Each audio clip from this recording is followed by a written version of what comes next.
Hello students, आज हम पढ़ेंगे normal character of A pulse wave.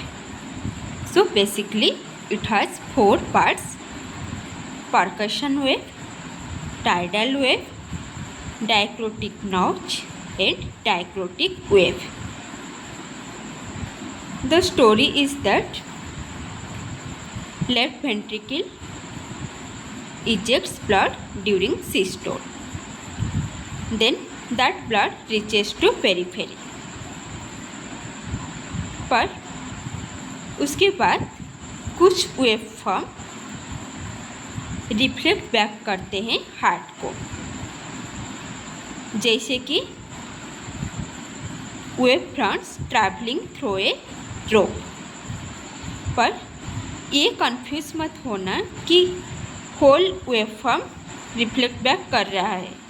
आपने तो दिखा ही होगा कि रोप बैकवर्ड मूवमेंट नहीं करता, ओनली उसके ऊपर कुछ ही वेव फ्रंट्स बैकवर्ड मूवमेंट करते हैं, जिसके वजह से हमें लगता है कि रोप ही बैकवर्ड मूवमेंट कर रहा है। सो यहाँ पे सिमिलर केस ही है। Then the mitral valve closes and outer recoil. So ये आपका कोर कॉन्सेप्ट है। अभी हम देखते हैं इंडिविजुअल पार्ट्स को। सो percussion wave corresponds to the rise in systolic blood pressure due to ejection of left ventricle blood. Then the tidal wave corresponds to reflected wave from periphery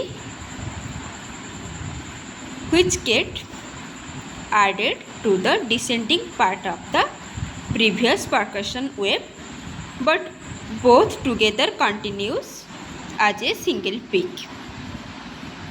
The peak corresponds to systolic blood pressure. Then the diacritic notch corresponds to closure of the mitral valve.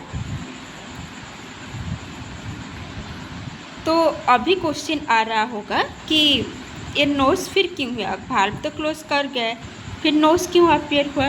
Because mitral valve close हो गया, पर जो blood आ रहा था backward उसका rebound हो गया। So this is basically due to valve closure and rebound of the blood.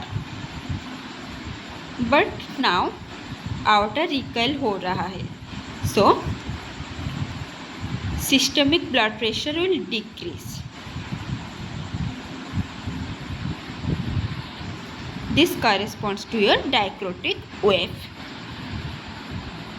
अभी हम कुछ इम्पोर्टेंट पॉइंट्स इसके बारे में डिस्कस करेंगे, जैसे कि ऑगमेंटेशन प्रेशर, जो कि टाइडल वेव के वजह से परकशन वेव का जो सेकेंडरी राइज हुआ उसी पोर्शन का ऑगमेंटेशन प्रेशर हम बोल देंगे। एंड जो लोएस्ट पार्ट होता है पल्स वेव का वो डायस्टोलिक ब्लड प्रेशर को करेस्पॉन्ड होता है। एंड जो difference between the highest peak and the lowest level of the pulse wave is your pulse pressure. Thank you.